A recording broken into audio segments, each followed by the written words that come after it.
Jake Morrison had lived on Dusty Harbor Station for 6 years. He ran a small repair shop in the lower district where the lights flickered and the air recyclers hummed with age. He fixed starships, hoverbikes, broken droids, and anything else that people brought through his door. He was good at his work. His hands knew metal and wire the way a musician knows strings. He was 32 years old, and he lived alone. His shop had a small back room with a cot, a hot plate, and a shelf full of instant meal packets. He ate the same tasteless food every night and drank coffee that had gone cold hours ago. He did not mind. He had stopped caring about comfort a long time ago. The station was home to thousands of beings from dozens of species. Humans were common here on the outer rim. So were the tall Torelli traders with their 4 arms and golden skin. So were the small Makari refugees who had fled their dying world. And so were the Draxan, the reptilian species that controlled much of this sector of the galaxy. Jake did not like the Draxan. Nobody did. They were cruel and proud, and they looked at other species the way a person might look at insects. But they had power, and power meant they could do as they pleased. It was a cold evening when Jake decided to walk through the lower market. He needed parts for a job he was working on. A Torelli freighter captain had brought in an old cargo hauler with a burned-out power coupling. Jake knew he could find cheap salvage in the night markets where traders sold scraps from decommissioned ships. The market was loud and crowded. Neon signs flickered above stalls that sold everything from fried protein strips to stolen navigation chips. Jake moved through the crowd with his head down and his hands in his pockets. He found the parts he needed and paid the Makari vendor a fair price. He was about to leave when he heard the shouting. A crowd had gathered near the center of the market. Jake heard the clang of chains and the rough voice of an auctioneer calling out numbers. He knew what it was before he saw it. A slave auction. Slavery was legal in this sector. The Draxan had made sure of that when they took control of the Outer Rim territories 50 years ago. They called it indentured servitude. They said it was a civilized practice that gave purpose to lesser species. Jake called it what it was, slavery. He should have walked away. He had no business getting involved. He had enough problems of his own. But something made him push through the crowd until he could see the auction block. There were 5 beings for sale that night. 3 were Makari workers, small and gray with large dark eyes that showed no hope. 1 was a Torelli male with scars on his arms from years of hard labor. And 1 was a Vellani female. Jake had seen Vellani before, but never up close. They were a rare species from a world called Velen Prime.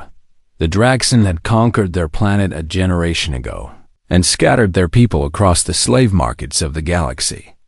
This female was young, maybe 25 by human standards. Her skin was pale blue like a winter sky. Her eyes were large and silver, and they caught the light like polished coins. Her ears were long and pointed, and they drooped with exhaustion. She wore a thin gray shift that did nothing to protect her from the cold. The auctioneer was a fat Draxan with yellowed scales and a voice like grinding metal. He grabbed the Vellani female by the arm and pulled her forward. "This one is trained in domestic work," he announced. "Cooking, cleaning, all household duties. She is young and healthy, good for many years of service. Starting bid is 5,000 credits. Jake watched as hands went up around the crowd. A Torelli merchant bid 6,000. A human woman in expensive clothes bid 7. Then a voice from the back of the crowd called out 10,000. The crowd parted, and Jake saw the bidder. He was a Draxan male with dark green scales and eyes like black glass. He wore the uniform of a trade guild captain. Jake recognized the symbol on his chest. It was the mark of the Vexer Guild, a group known for running illegal mining operations on the outer colonies. They worked their slaves to death in the mines and bought new ones when the old ones broke. The Draxan captain looked at the Vellani, female with a smile that made Jake's stomach turn. It was not the smile of a man who wanted to cook. It was the smile of a predator. Jake did not make a decision. His body moved before his mind could catch up. His hand went into the air, and his voice came out strong and clear. 15,000 credits. The crowd went quiet. The auctioneer turned to look at him. The Draxon captain's smile faded into something cold and angry. 16,000, the captain said. 20,000, Jake replied. He did not have 20,000 credits. He had 18,000 in his account. It was everything he had saved in 6 years of work. It was his emergency fund, his retirement, his escape plan if things ever got too bad on Dusty Harbor. The Draxon captain studied Jake for a long moment. Then he laughed, a harsh sound like rocks scraping together. "Keep her," he said. "She is not worth more than that for a kitchen servant." The auctioneer banged his gavel and declared the sale complete. Jake walked forward on legs that felt like they belonged to someone else. He pressed his thumb to the payment scanner and watched his life savings disappear. A handler pushed the Villani female toward him and shoved a data chip into his hand. "Our ownership documents," the handler said. "Enjoy your purchase." Jake looked at the female. She stood with her head bowed and her hands clasped in front of her. She was shaking. He did not know if it was from cold or fear. "What is your name?" he asked. She flinched at the sound of his voice. It took her a moment to answer. "Kira," she whispered. "My name is Kira." Jake nodded. He took off his jacket and held it out to her. She stared at it like she did not understand what he was offering. "Take it," he said. "You are cold." Kira hesitated. Then she reached out with trembling hands and took the jacket. She wrapped it around her thin shoulders and looked at him with those silver eyes, full of confusion and fear. Jake started walking toward his shop. Kira followed a few steps behind. Neither of them spoke until they reached the door. Jake stopped and turned to face her. He looked at the data chip in his hand, the document that said he owned another living being. The thought made him sick. "I bought you because I did not want that Draxon to have you," he said slowly. "But I do not believe in owning people. You can leave right now if you want. I will not stop you. Or you can stay here and I will pay you to cook for me. It is your choice." Kira stared at him. Her silver eyes were wide with disbelief. "You are giving me a choice?" she asked. Jake shrugged. "It is your life. It should be your choice." Kira did not move. She stood in the cold night air and looked at this strange human who had spent everything he had to save her and then offered her freedom in the same breath. She did not understand him. But for the first time in many years, she felt something other than fear. She felt hope. "I will stay," she said quietly, "if you will have me." Jake nodded and opened the door to his shop. "Welcome home," he said. The first week was difficult for both of them. Kira did not know how to live without fear. Every morning she woke before dawn and prepared breakfast for Jake. She moved through the small kitchen like a ghost, silent and careful. She kept her eyes down and her voice soft. She waited for him to shout at her, to hit her, to show her the cruelty that every other master had shown. But Jake never raised his hand against her. He never raised his voice in anger. He thanked her for every meal she made, even when the food was burned or too salty. He said please when he asked for things. He said sorry when he bumped into her in the narrow hallway. Kira did not know what to do with kindness. It felt like a trap. Jake noticed how she flinched every time he moved too fast. He saw how she pressed herself against the wall when he walked past. He understood that she had been hurt before, hurt so many times that she expected pain the way other people expected sunrise. He made changes. When he was frustrated with his work, he stepped outside instead of cursing. When he needed to call out to her, he kept his voice gentle. He gave her space and privacy and never entered her room without knocking first. Slowly, day by day, Kira began to relax. She started spending more time outside her room. She would sit in the corner of the shop and watch Jake work. He would narrate what he was doing, explaining the machines and tools like a teacher with a curious student. Kira listened and asked questions, and Jake was surprised by how quickly she understood. One evening, Jake was struggling with a broken power regulator. It was a delicate piece of equipment, and his big hands were too clumsy for the tiny components inside. He cursed under his breath and slammed his palm against the workbench. Kira appeared at his side. She had watched him try to fix it for an hour. "May I try?" she asked. Jake looked at her. Her hands were smaller than his, her fingers long and delicate. He shrugged and stepped aside. Kira sat down and studied the regulator. She picked up the smallest tool on the bench and began to work. Her movements were slow and careful. Within 20 minutes, she had reconnected the broken circuits and sealed the casing. Jake stared at her in amazement. "Where did you learn to do that?" he asked. Kira looked down at her hands. "I watched you," she said, "and I remembered what you taught me." From that day on, Kira helped Jake in the shop. She had a gift for delicate work. Her steady hands could repair things that Jake had given up on. Customers started asking for the blue-skinned assistant, who could fix electronics better than anyone on the station. Jake started paying her a real wage. He opened a bank account in her name and deposited credits every week. Kira did not know what to do with money. She had never owned anything in her life, but she liked the feeling of it. She liked knowing that she could leave if she wanted to. She did not want to leave. The weeks turned into a month. Jake and Kira fell into a comfortable routine. They worked together during the day and ate together in the evening. Jake taught her how to play card games from Earth. Kira taught him words in the Volani language. They talked about small things at first. The weather outside the station dome. The strange customers who came to the shop. The best way to cook protein strips so they did not taste like cardboard. Then, one night, they talked about bigger things. It started with a simple question. Kira asked Jake why he lived alone. She had noticed that he never had visitors, never mentioned friends or family, never talked about his past. Jake was quiet for a long moment. He stared into his cup of cold coffee and thought about lying. He thought about changing the subject. But Kira had shared her silence with him for weeks. She had trusted him with her fear. He owed her the same trust. "My parents died when I was young," he said. "There was an accident at the factory where they worked. Faulty equipment. The company said it was not their fault. Nobody was punished.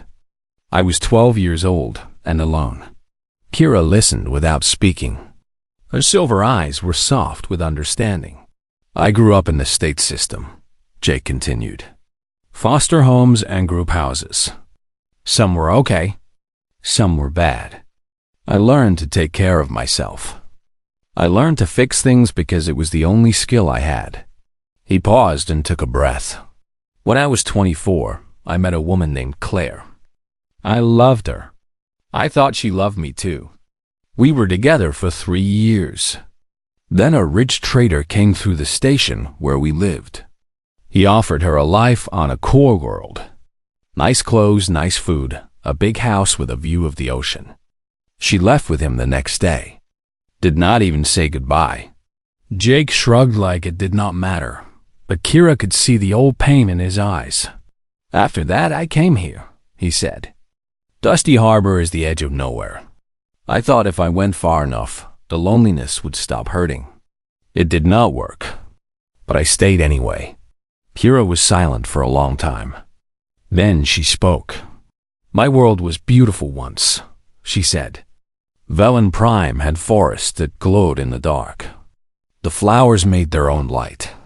At night, the whole world looked like it was filled with stars." Jake looked at her. This was the first time she had talked about her home. "The Draxon came when I was 8 years old," Kira continued. They burned the forests and built mines where the cities used to be. They took my people and sold us across the galaxy. My mother and father, my sister, my little brother. We were separated at the first auction. I never saw them again. Her voice was steady, but her hands were trembling. I've had 6 masters before you, she said. Some were cruel. Some were worse than cruel.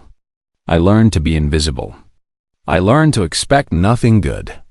When you bought me and gave me a choice, I did not believe it was real. I thought it was a trick. She looked at him with those silver eyes. It took me weeks to understand that you meant it, she said. You are not like any human I have ever known. You are not like any being I have ever known. Jake did not know what to say. He reached across the table and took her hand. Her blue skin was cool against his warm palm. You are safe here, he said. As long as I'm alive, no one will hurt you again. Kira squeezed his hand. A single tear ran down her blue cheek. I believe you, she whispered. That night, something changed between them. They were no longer just a human and his employee. They were 2 broken people who had found comfort in each other. They were friends, and perhaps, in time, they could be something more. 3 months passed and the repair shop began to feel like home. Kira had changed in ways that surprised even her. She no longer flinched when Jake walked past. She no longer slept with one eye open, waiting for danger. She smiled more often now. She laughed at Jake's terrible jokes. She hummed old Valani songs while she worked on delicate circuits. The shop had changed too. Kira had cleaned every corner and organized every shelf. She had hung colorful fabric on the walls to make the place feel warmer. She had planted a small box of herbs in the window that caught the artificial sunlight from the station dome. The back room where Jake slept no longer looked like a storage closet. It looked like a place where someone actually lived. Business was better than ever. Word had spread about the human mechanic and his talented Valani assistant. Customers came from across the station to have their equipment repaired. Some came from other stations too, traveling for days to reach Dusty Harbor because they had heard that Jake Morrison could fix anything. Jake gave Kira more responsibility. She handled the front desk, greeting customers and logging their orders. She did the accounting and made sure the bills were paid on time. She negotiated with suppliers and always got better prices than Jake could. She was smart and patient, and people liked her. Jake found himself watching her when she worked. He noticed the way she tucked her silver hair behind her pointed ears when she concentrated. He noticed the way her eyes lit up when she solved a difficult problem. He noticed the way her voice sounded like music when she laughed. He realized, one quiet evening, that he was falling in love with her. The thought scared him.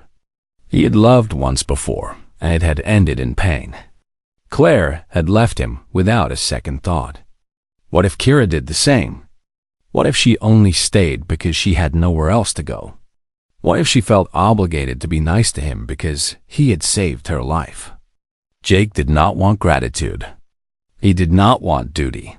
He wanted Kira to choose him freely, the way he would choose her if he had the courage. But he did not have the courage. So he kept his feelings hidden and treated her with the same gentle respect he always had. Kira, meanwhile, was fighting her own battle. She had started to feel things she did not understand. When Jake smiled at her, warmth spread through her chest like sunlight breaking through clouds.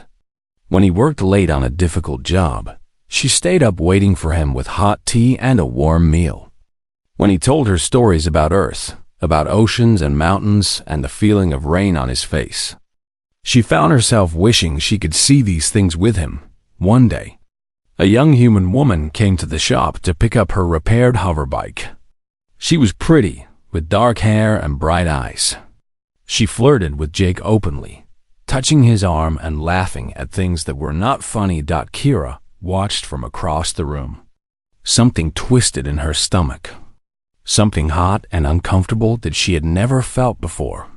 After the woman left, Jake turned to Kira with a confused expression. "What was that about?" he asked. "She kept touching my arm." Kira looked away. "She was flirting with you," she said. Her voice sounded strange even to her own ears. Jake shrugged. "I did not notice." Kira felt the twist in her stomach loosen. She did not know why that made her feel better. She did not want to know. The evenings became their favorite time. After the shop closed, they would climb up the maintenance ladder to the roof of the building. From there, they could see the whole station spread out below them. They could see the cargo ships drifting across the dome and the stars, shining beyond the transparent barrier. They would sit on old crates and talk for hours. Kira told Jake about Vellani customs and traditions. She told him about the bonding ceremonies where couples would exchange glowing flowers from the forest. She told him about the songs her mother used to sing to her before bed. Jake told her about human culture. He told her about weddings with white dresses and gold rings. He told her about holidays where families gathered around tables full of food. He told her about the ocean on Earth, how it stretched to the horizon in every direction, how it made you feel small and infinite at the same time. "I would like to see the ocean someday," Kira said one night. Jake looked at her. The station lights reflected in her silver eyes like scattered stars. "Maybe you will," he said. "When you have saved enough money, you can go anywhere you want." Kira was quiet for a moment. Then she asked a question that caught Jake off guard. "Would you come with me?" Jake's heart beat faster. He tried to keep his voice steady. "If you wanted me to," he said. Kira smiled. It was a soft smile, gentle and warm. She leaned her head against his shoulder and looked up at the stars. "I would want you to," she said quietly. They sat together in comfortable silence. Jake could feel the coolness of her skin through his shirt. He could smell the faint scent of the herbs she used in her cooking. He wanted to put his arm around her. He wanted to tell her everything he felt, but the fear was still there. The memory of Claire walking away without looking back. The certainty that he was not good enough, not rich enough, not worthy of someone as beautiful and kind as Kira. So he said nothing. He just sat with her and watched the stars and told himself that this was enough. Having her as a friend was enough. Being near her was enough, but it was not enough. He knew it was not enough. Kira knew it too. She had begun to understand her feelings. The warmth, the jealousy, the longing to be near him. She had heard stories about love when she was young, before the Draxon came. She had thought it was just a fairy tale, something that happened to other people in happier worlds. But now she knew it was real. She knew because she felt it every time she looked at Jake Morrison, the human mechanic who had bought her freedom and asked for nothing in return. She loved him. The realization was terrifying. Among her people, slaves were not allowed to love. Love was a weakness. Love gave your masters power over you. Love only brought pain. But Jake was not her master. He had never treated her as less than equal. He had given her a home, a job, a future. He had given her hope. And now she wanted to give him her heart. She did not know how to say it. She did not know if he felt the same. So she leaned against his shoulder and watched the stars and waited for the courage to speak. The words would come eventually. They both knew it. The feelings between them were growing too strong to ignore. It was only a matter of time. The trouble came on a morning like any other. Jake was under a cargo shuttle, replacing worn brake lines. Kira was at the front desk, logging new repair orders into the computer. The station hummed with its usual noise. Everything was normal. Then the door slammed open. 2 Draxon soldiers marched into the shop. They were tall and broad, their green scales gleaming under the fluorescent lights. They wore black armor and carried pulse rifles on their backs. Behind them walked a third figure, one that made Kira's blood turn to ice. It was the Draxon merchant from the auction. The one with dark green scales and eyes like black glass. The one who had tried to buy her 4 months ago. His name was Commander Varric. He was the captain of the Vexor, Guild's enforcement vessel. And he had come to collect what he believed was his property. Jake rolled out from under the shuttle and stood up slowly. He wiped his hands on a rag and kept his voice calm. "Can I help you?" Commander Varric smiled. It was not a pleasant smile. "You are Jake Morrison," he said. "You are the human who stole my slave." Jake's jaw tightened. "I did not steal anyone. I bought her at a legal auction. I have the ownership documents." Varric laughed. "Those documents are worthless. I have filed a complaint with the Draxon Trade Authority. The auction house made an error. The Villani was already promised to me before the sale began. Your purchase was fraudulent." He pulled a data tablet from his hose belt and showed it to Jake. On the screen was an official warrant with Draxon seals and signatures. "This gives me the authority to reclaim my property," Varric said. "Hand over the Villani, and there will be no trouble." Jake looked at the warrant. He looked at the soldiers with their weapons. He looked at Kira, standing behind the counter with terror in her silver eyes. Then he looked back at Commander Varric. "No," he said. The smile faded from Varric's face. "What did you say?" "I said no." Jake stepped forward, placing himself between the soldiers and Kira. "She is not your property. She's not anyone's property. She is a free person with rights. And you will not take her." Varric stared at him with cold black eyes. "You are one human. We are 3 Draxon warriors. Do you really think you can stop us?" Jake did not answer. His eyes moved around the shop, taking note of every tool, every piece of equipment, every possible weapon within reach. He had grown up in the rough districts of Earth. He had been in fights before. He knew how to use his environment, but he also knew he was outmatched. The Draxon were bigger, stronger, and armed. He would lose this fight. He would probably die. He looked at Kira one more time. Her silver eyes were wide with fear, but there was something else there too. Something that looked like hope. Like faith. She believed in him. Jake turned back to Varric. "I do not think I can stop you," he said. "I know I can."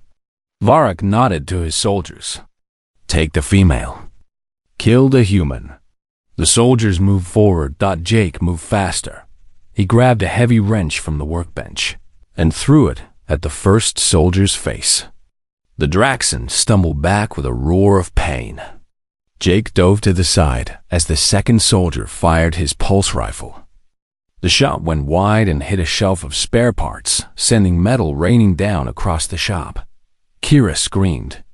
She grabbed a fire extinguisher from behind the counter and swung it at Varric. The heavy canister connected with his shoulder and knocked him sideways. Jake tackled the second soldier from behind. They crashed into a tool cabinet and went down in a tangle of limbs. The soldier was stronger, but Jake was desperate. He jammed his thumb into the soft tissue under the Draxon's jaw and felt the creature go limp. The first soldier had recovered and was charging at Kira. Jake grabbed a welding torch and ignited it, sweeping the blue flame in a wide arc. The soldier flinched back, giving Kira time to run behind the cargo shuttle. Varric was back on his feet now, his black eyes burning with rage. He drew a blade from his belt and lunged at Jake. The knife slashed across Jake's arm, leaving a deep cut that bled freely. Jake gritted his teeth against the pain and kicked over a barrel of lubricant oil. Varric slipped and fell hard, his blade clattering away across the floor. Jake ran to the back of the shop where the main control panel was located. He slammed his palm against the emergency lockdown button. Steel shutters crashed down from the ceiling, separating the shop into sections. One shutter came down directly on the 2 soldiers, trapping them in a reinforced cage designed to contain unstable engines. Varric was on the wrong side of the shutter. He pounded against the steel with his fists, screaming curses in his native language. Jake slumped against the wall, clutching his bleeding arm. Kira ran to his side and pressed her hands against the wound. "You are hurt," she said. Her voice was shaking. "I am fine," Jake said. "Are you okay?" Kira nodded. Tears were streaming down her blue cheeks. The pounding on the shutter stopped. Jake could hear voices outside the shop. A crowd was gathering. The door opened and a group of humans pushed inside. They were workers from the lower district, mechanics and traders who knew Jake by name. Behind them came a Torelli merchant who owed Jake a favor. Behind him came a family of Makari refugees whose ship Jake had repaired for free. More and more people arrived. They stood in the shop, a wall of bodies between Jake and the Draxan soldiers. They had heard the shots. They had seen the Draxan vessel dock at the station. They had come to help. Governor Linda Price arrived last. She was the station administrator, a stern woman with gray hair and sharp eyes. She looked at the soldiers trapped in the cage. She looked at Jake, bleeding on the floor. She looked at the warrant on Varak's data tablet. Then she spoke. "This station operates under its own laws," she said. "Draxan trade warrants have no jurisdiction here. The Villani known as Kira is a registered employee of Morrison Repair Services. She is a free person under Dusty Harbor statutes." She turned to the soldiers.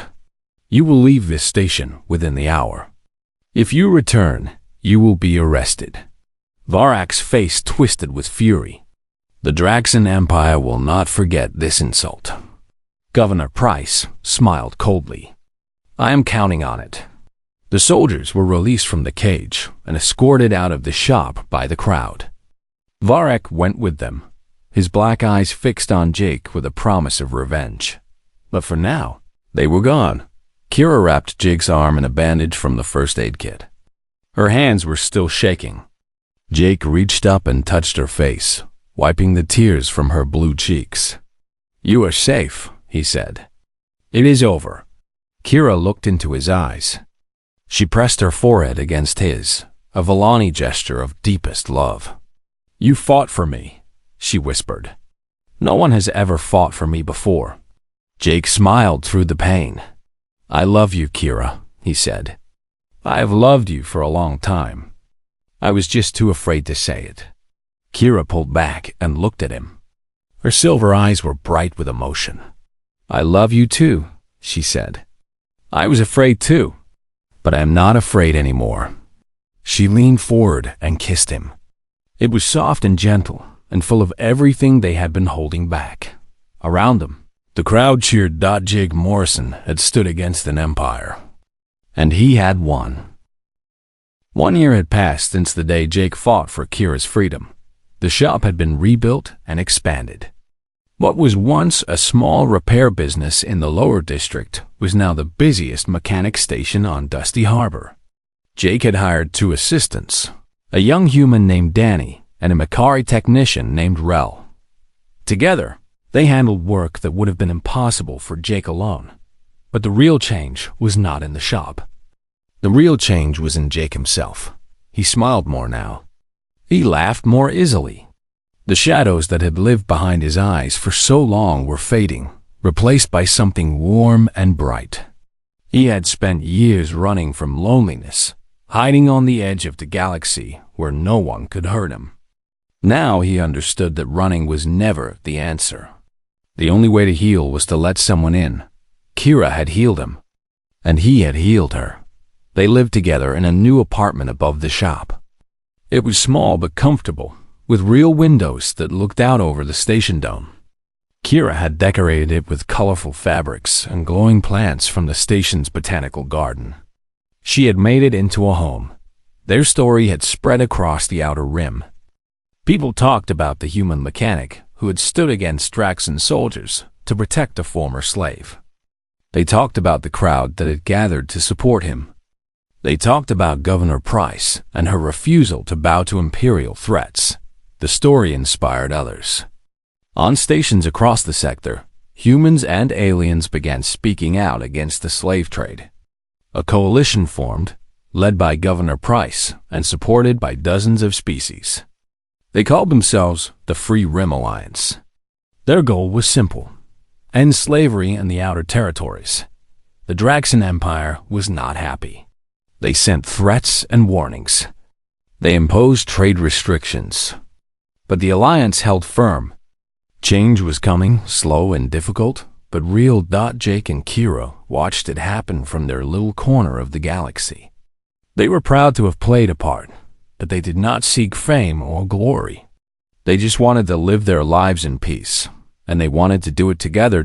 It was a cool evening when Jake asked the question he had been preparing for weeks.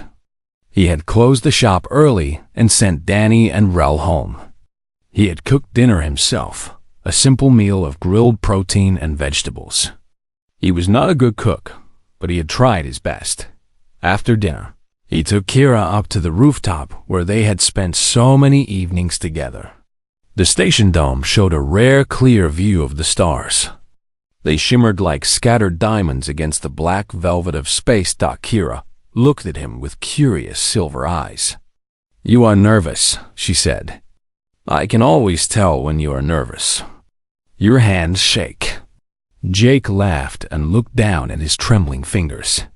"You know me too well." He took a deep breath and reached into his pocket. He pulled out a small box made of dark metal. Inside was a ring he had crafted himself from salvaged starship alloy. The band was silver, polished until it gleamed. Set into the top was a small crystal that glowed with soft blue light, the same blue as Kira's skin. Jake got down on one knee. "Kira," he said, his voice unsteady, "I spent most of my life alone. I thought that was what I deserved. I thought I was not good enough for anyone. Then I found you. Or maybe you found me. Either way, you changed everything." Kira's eyes were shining with tears. She pressed her hands to her mouth. "I know our peoples are different," Jake continued. "I know the galaxy is cruel and uncertain. I cannot promise that everything will be easy. But I can promise that I will love you every single day. I can promise that I will fight for you, protect you, stand beside you no matter what comes." He held up the ring. "Kira, will you marry me?" Kira stood frozen for a long moment. Then she dropped to her knees and threw her arms around him. She was crying and laughing at the same time. "Yes," she said. 1,000 times, yes." Jake slipped the ring onto her finger. It fit perfectly. The blue crystal glowed against her skin, like a tiny captured star. He kissed her under the light of 1,000,000,000 distant suns. The wedding was held 3 weeks later in the main hall of the shop. It was not a fancy ceremony. There were no expensive decorations or formal clothes. But it was perfect. Governor Price officiated the ceremony. She had become a close friend over the past year, a fierce ally who treated Jake and Kira like family. She read the vows with a stern face but soft eyes. The guests filled every corner of the shop. There were humans from the lower district, Torelli merchants who had known Jake for years, Mikari refugees who had nowhere else to go. There were former slaves who had been freed by the Alliance, their eyes bright with hope. There were mechanics and traders and pilots and dreamers. Danny and Rel stood at Jake's side as his best men. They had become like brothers to him over the past year. They grinned with pride as he spoke his vows. Kira wore a simple white dress that Rel's wife had helped her make. Her silver hair was braided with tiny glowing flowers from the botanical garden. She looked like something out of a dream. Jake wore a clean shirt for the first time in months. It was enough. They exchanged rings and spoke the words that bound them together. When Governor Price declared them married, the crowd erupted in cheers. But the ceremony was not over. As the cheering faded, a commotion rose at the back of the room. The crowd parted, and a figure stepped forward. She was slender and tall, with pale blue skin and silver eyes. Her ears were long and pointed. Her face was thin and tired from years of hardship. She looked exactly like Kira. Kira gasped. Her hands flew to her mouth. Her whole body began to tremble. "Myra," she whispered. The woman nodded. Tears were streaming down her blue cheeks. "I heard stories," Myra said, her voice cracking. "Stories about a Villani on Dusty Harbor who had been freed by a human. Stories about a mechanic who stood against the Draxan Empire. I traveled for 3 months to find you." She opened her arms. "I thought I would never see you again, little sister." Kira ran to her and they embraced. They held each other and wept while the entire room stood in stunned silence. Jake watched his wife reunite with the sister she had lost 12 years ago. His own eyes were burning with tears. Governor Price put a hand on his shoulder. "You did this," she said quietly. "You saved one woman, and that act of kindness created ripples across the galaxy." Her sister heard those ripples. "Others will too." Jake shook his head. "I did not do anything special. I just did what was right." Governor Price smiled. "That is what makes humans special." The celebration continued late into the night. There was food and music and laughter. Kira and Mira sat together in the corner, talking for hours, filling in 12 years of lost time. Jake sat nearby and watched them, his heart fuller than it had ever been. He thought about the day he had walked into that auction with nothing but a few credits and a heavy heart. He had only wanted someone to cook for him. Instead, he had found a partner, a wife, a family. He had found his reason to live. And as he sat there, surrounded by friends and loved ones, Jake Morrison finally understood what home really meant. It was not a place. It was a person. It was Kira. That had always been Kira.